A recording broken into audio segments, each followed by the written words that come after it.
Welcome to the JP8 Report. This is James Pierce with the JP8 Report with a 2026 election interview with County Commissioner number 4 candidate Ray Ashby. Thank y'all for tuning in today. As you can see, I got Ray right next to me. Before we begin, like I said, thank you for tuning in to this podcast, and please follow the podcast by clicking that follow button, and then the one that says thumbs up, that shows a thumbs up, that's a like. Please click that button and share. And then if in all things you say, hey, I want to give a tip to James because he hasn't paid me anything and I ain't paid him anything, and this is open to everyone that wants to do an interview. So I'm doing it for free. So if you want to leave me a tip, you can click the tip button and leave a tip. That's the only time I'm going to mention that in the podcast. But enjoy the show and hit them up with some questions when you get an opportunity. All right. So Ray, welcome to JP8 Report. Thank you. I've known him for several years, so formality. All right. So tell us a little bit about yourself. Okay. Well, first of all, thanks for doing this. I appreciate it, and appreciate you giving us an avenue to reach out to our constituents and to the folks out there. And I was born and raised in Coryell County. I lived in a little town called Flat, Texas, and my family has been in Coryell County since its existence, and so I care about the people here. I was a school teacher at Gatesville ISD for 15 years. I have been involved in our community in many different ways. I sat on several boards that I've been on for a long time. I sat on Central County Services, which is our MHMR, Mental Health and Mental Retardation Board, and I've been on that board for over 10 years. I'm the president of the board at the time, and I'm also the chair of the Budget and Finance Committee.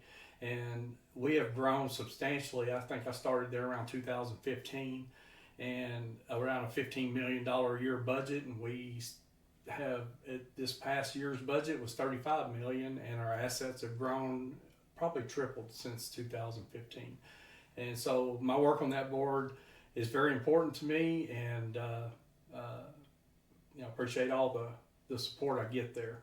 I also sit on HCCAA, Hill Country Community Action Association Board, which oversees our senior centers in our county. For 11 counties actually, and it oversees the Meals on Wheels programs, Head Start programs. It's an essential board that we do a lot of good for our folks in all of our counties. And I also am on the Coryell Museum and Historical Center board, and also volunteer there as well as maintenance supervisor for the entire building, which if you've ever been in there, it's a huge building, so I do a lot of work there. That's just some of my community involvement. I was also a youth pastor for over a decade.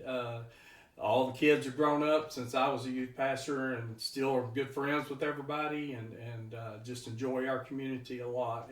And I continue to serve in other ways as much as I can and volunteer as much as I can. And everybody knows me for that, and I appreciate all the support I get from that. Okay. Have you always lived in Precinct 4 area? I have not. Flat is not in Precinct 4 area, but my dad bought the property that I live on when I was 13 years old, and I moved there 25 to 30 years ago. I built a house there. Okay. And I've been there since. Okay. Yeah. Whereabout is that? It's on Old Georgetown Road in Gatesville. Okay. It's I'm probably the closest person to Copper's Cove because I live on 116 in Bald Knob. Right. It's right in that area right there, and I'm only about 15 miles from Copper's Cove. And Bald Knob, if you take that, it takes you over to the gun range, right? Takes you right over the gun range. Yeah. It's a Haley's gun range. I can't remember. Jesse Snyder. Yeah. I can't think of the name of it, man. But Jesse Snyder. I fired there one time, and I really liked it a lot. He's a great guy, so I suggest go see him. It's a good range. Yes. So how big of a problem is illegal immigration for Texas? It was a big problem. We're working on it pretty strong right now. So it's not as big a problem, but I think the things that President Trump's put in place and the administration that's there now is working on is solving a lot of it. But yes, it's still a big problem. It's a big problem in Coryell County as well. It affects us, not as bad as maybe up towards the border and things like that, but it does affect our economy and our in a lot of ways. Okay. Well, I hate to ask you this question because I know where the answer on this one is. Are you pro-life? Absolutely, 100%. Okay. Yes, I'm a conservative Christian. I was a pastor, and so pro-life. I don't even know how to, there's no other way. I knew you were a youth pastor. I'm like, oh great, I'm going to ask him. I'd hate to hear the different one on that one. Okay. Do you support closing the primaries? That is a. I'm on. That question is kind of on the fence kind of question for me, but yes, I am in support of closing the primaries. I believe that if you're a Republican, you vote Republican. If you're a Democrat, you vote Democrat. Texas is open. Yeah. We're one of 17 states that are open, and that the way they do it's not so bad for us smaller campaigns or us local campaigns. I don't think there's a lot of issue, but when you get into the heavier campaigns, they can flood. Yeah.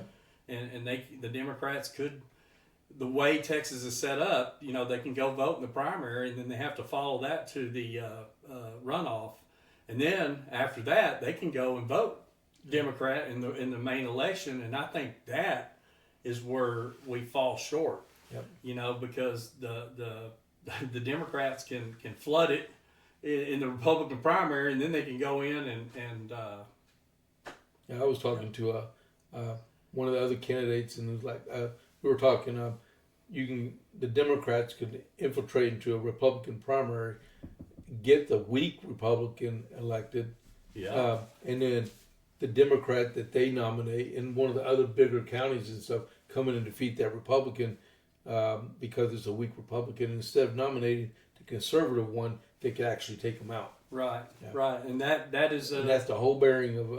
That's why we need to have closed primaries, because that could be a strategic plan for sure. And it happens here too.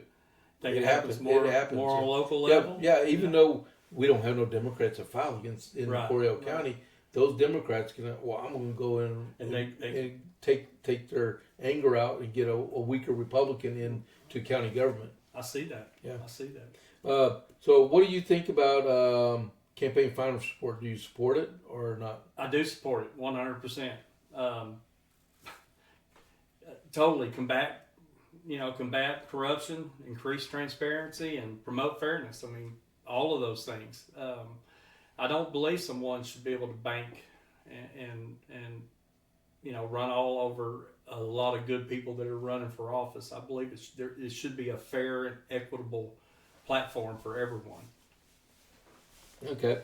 Well, what are your views on term limits? Because there are no term limits in the county. No. I do believe in term limits. I don't. That when I was proposed with that when I was proposed with that question, I was like, well, at a local level, if you're doing a job for the county, and I consider commissioner a job, I think you could extend term limits to maybe 2 or 3 terms, but you still have to pass the torch. I firmly believe presidential and all the others, feds and even state offices should have term limits of 2 terms probably. Whatever someone decides is fair in that office. But as far as on the county level, I think you could go a little bit longer, but you're still going to get complacent, and you're still going to learn how to do your job with little effort and things like that. So I believe that passing the torch is very important, and that's something. While we're on that subject, I mean, I know it's not quite the question, but I see a lot of offices when someone gets voted out and they just leave. They don't pass off any information. They don't discuss the things that they were working on, and just I think we need a cohesive passing of the torch, so to speak, in some of our offices, even at a small local level. Well, that's true. I mean, we even just had that happen in Congress. So one just quit. Yeah, and they don't give you anything. They don't tell you what they've been working on, and No, blank slate. in the Army we call that a riptoa. So what you do is you got a right seat, left seat, and the guy's coming in learns everything from the guys on the ground, and halfway through they cross over, and the other guy just filters away. That's a great. Yeah. That's a great. I'm going home to see it. I'm checking out. If you were king for a day and could make one policy happen or be repealed, what one policy issue would you choose? Okay, well, I thought about that long and hard, and it has to be unfunded mandates from the state to the county level. 80% of the taxes that we collect in Coryell County go to the state, whether it be funded or unfunded mandates, and a lot of those are unfunded mandates that our county has to pay for state level things that are going on. And so that would be my answer for that, just straight up. Well, would you engage like Shelby Slauson or Pete Flores about getting legislation changed in Austin to help? Absolutely.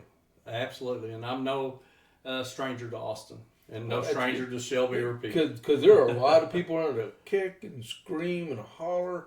I'm like, yeah, no, there ain't changing nothing. And like, when's the last time you went to Austin? You're elected, go for it. Right. And I have represented in Austin before. I only know one person I know of in Bell County that goes, and he's going to be the Bell County Republican chair. So that's a good precedent right there. And but if you make the cut, we'll hold you to it. Hold me to it. I'll be one of the first ones up there. Oh yeah. Hey Ray, where you at? Well, I'm in Austin right now. Shelby and Pete will be my first calls. Okay. Yep, I know them both, and I actually know Governor Abbott as well. But you know, Lieutenant Governor's going to be with us next month. Okay. I do. I'm looking forward to that. Don't know. I mean, I've met him a time or two. He's not going to know who I am. But believe it or not, last time I saw Governor Abbott, he knew who I was. So cool. I was like, I can't believe I'm sitting here going off script, but I can't believe that he actually remembered that I was commissioner for Coryell County. That's good. And you didn't have a name tag on, did you? No, did not. Right. I did because I checked. Soon as I walked away, I was like, yeah.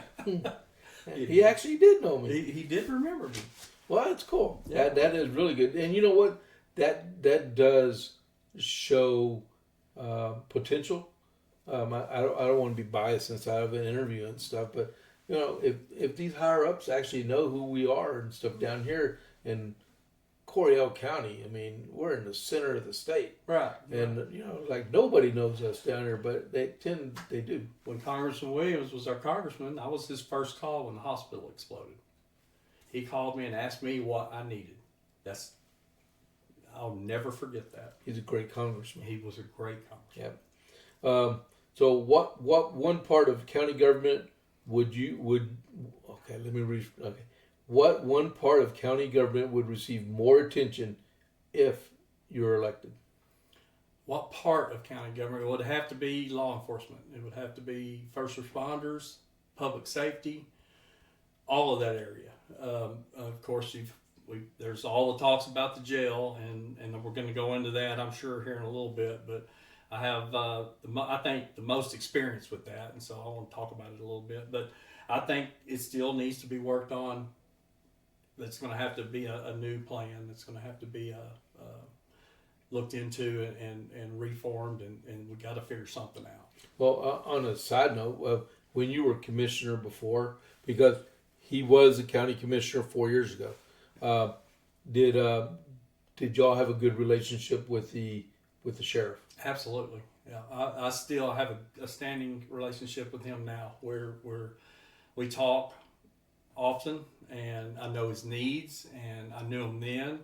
We actually formed a team, the sheriff, myself, and another commissioner, and worked on our facilities back when I was a commissioner and tried to push it through in the court, and it was met with negative campaigns and all kinds of things that shouldn't have happened back then, but it did. So with when y'all do a budget, so I'm going off my preset questions. Okay. When y'all do a budget, y'all do the budget and the sheriff's department provides their data, the constables provide theirs, the judges and the district attorney provides theirs, and then y'all all have to compile it.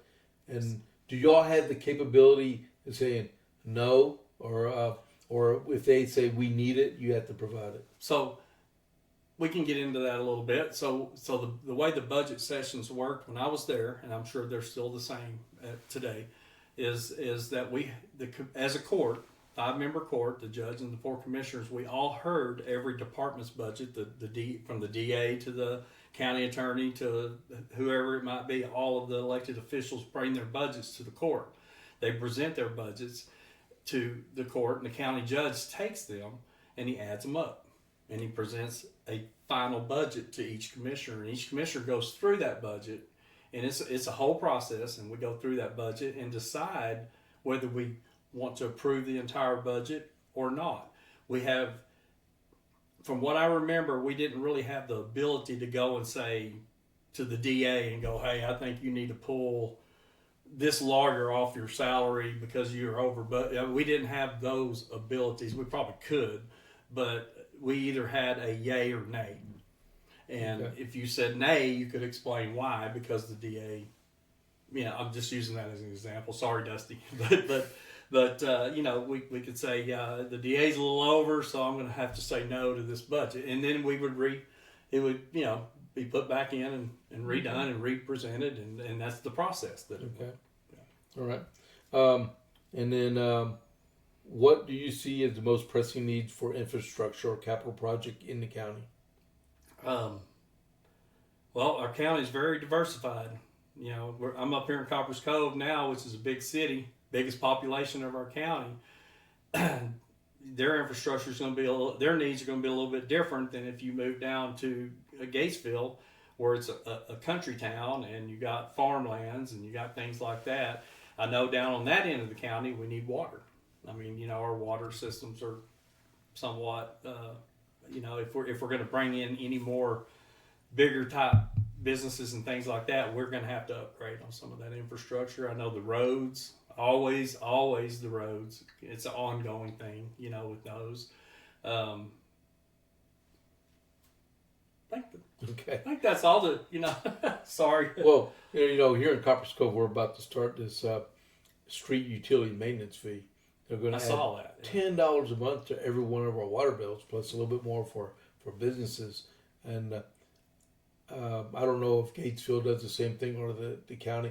Hopefully, we get plenty of money up there in Gatesville to take care of the roads that we need, because not all roads in Coryell County are paved, right? Right. Oh, there's a lot of dirt roads, right. Miles and miles of dirt roads. Yeah, they're not needed to be paved. No, it depends on the population. Because once you pave it, you have to maintain it. Right, and the population of the road, if one person lives on it, and it's not worth the $500,000 to pave it, unless sort they of pay it. Make it unless they won't pay it. And we've had people that have offered it, and we've we be private road provided just for you. Yeah, Ray's special road. And then what are your views on the Second Amendment? Oh, and let me expand. Okay. Because I do know you can't carry weapons into the county courthouse, right? Yes, which I don't agree with. I'm 100%. You go to Austin, you go to the Capitol, I can walk in, I get in faster with my concealed handgun license than I can if I have to go stand in line and get scanned with my driver's license. It isn't, and there's no issues, at all, because if you're using your Second Amendment right and you're legally carrying, then there is no issues. It's the illegal ones that cause the problems. And so I think all county buildings should be open carry. Okay. And then I'm going to insert a question on there I forgot to put in. Is that, what do you call it? It starts with a T. When everything's open for the public. I can't believe I forgot what that. Okay. So transparency. Transparency. There we go. There's the word.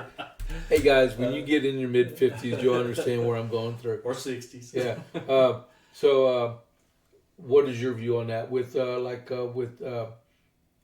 streaming commissioner's court I got and the you. workshop and I have always visual, not just audio. Right. I have always wanted transparency. I've yelled it from the rooftops when I was a commissioner. We should be very transparent with. I'm more about the people than I am about the business side of things. I want what the people want.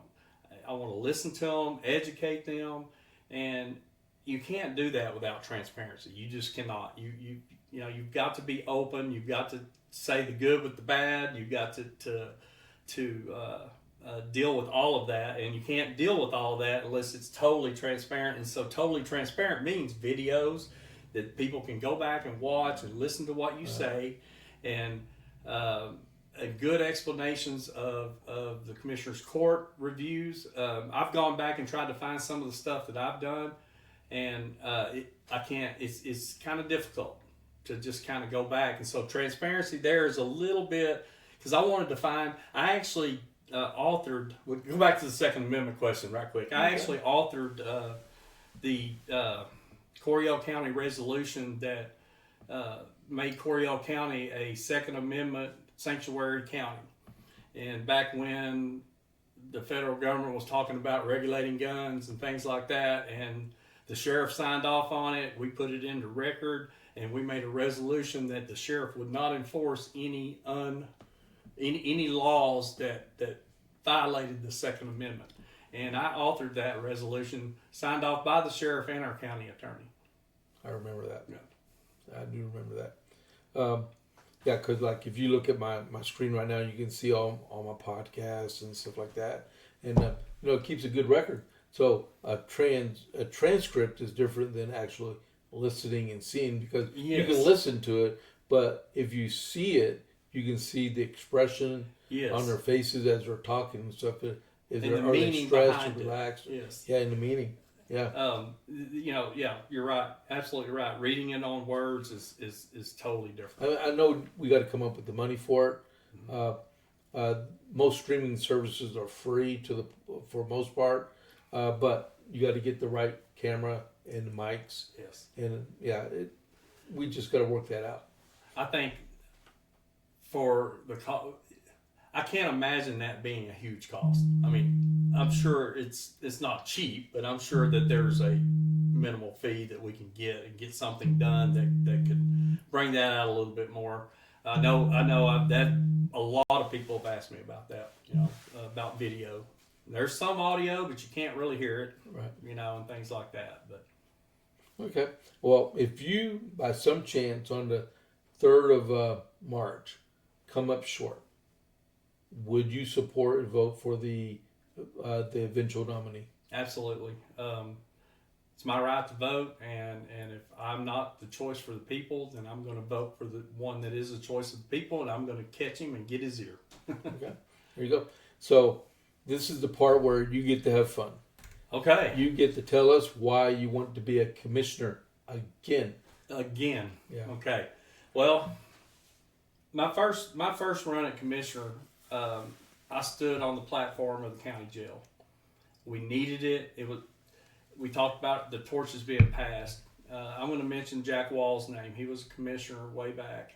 My commissioner. He was your commissioner. Yeah. That's right. Jack Wall's a great man, great vision, and he passed that vision on to me when I was not even considering running. Actually, I was just watching. I was coming to commissioner's court. I was following the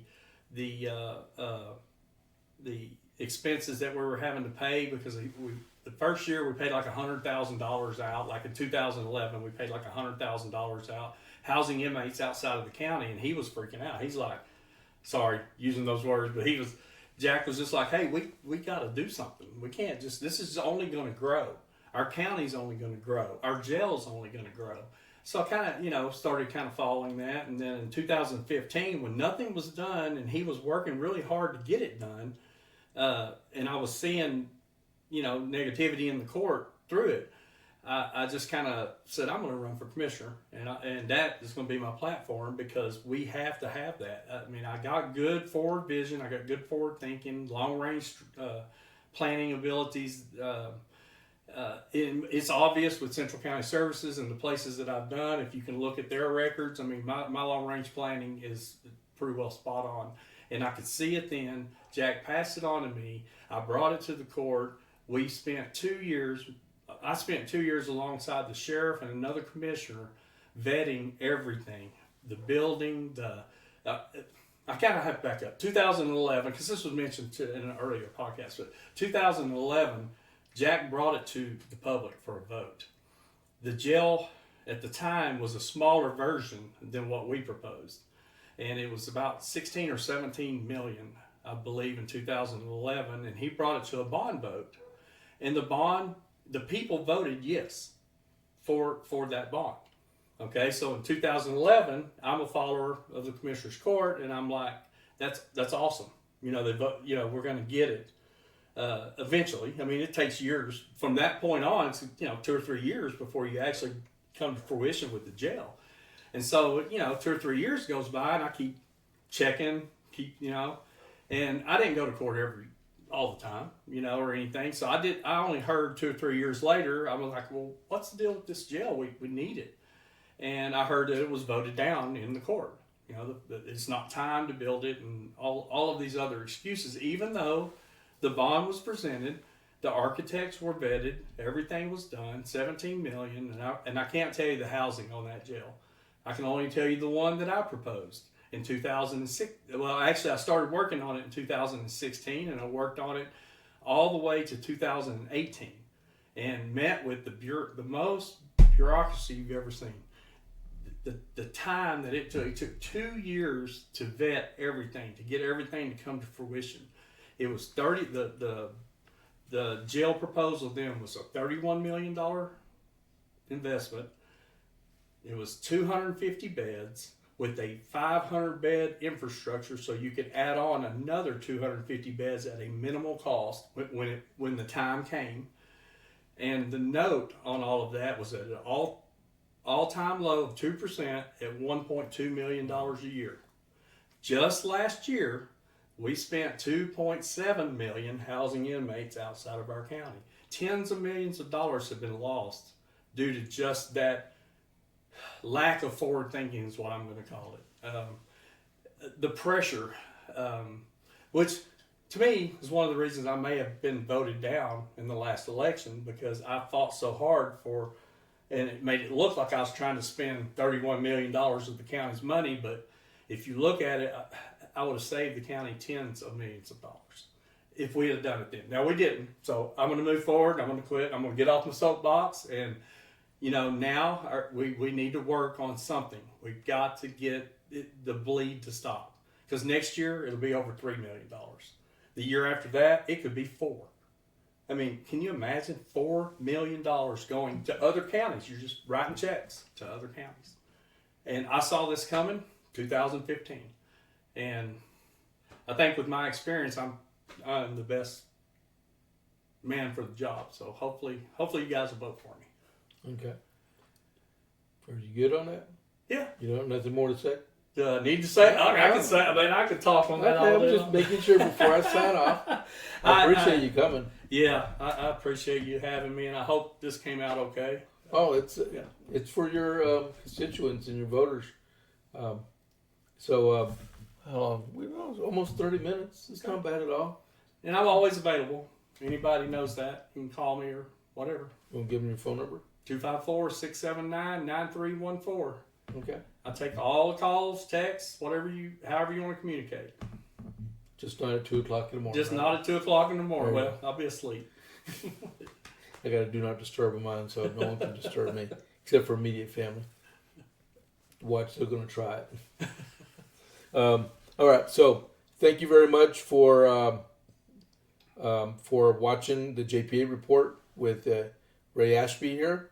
And don't forget, if you're watching this, click that follow button and click that like button, and please share it. And so that was about all we have. So let me get ready to sign off here. And this is James Pierce with the JP8 Report. I'll catch you on the flip side. I'm out.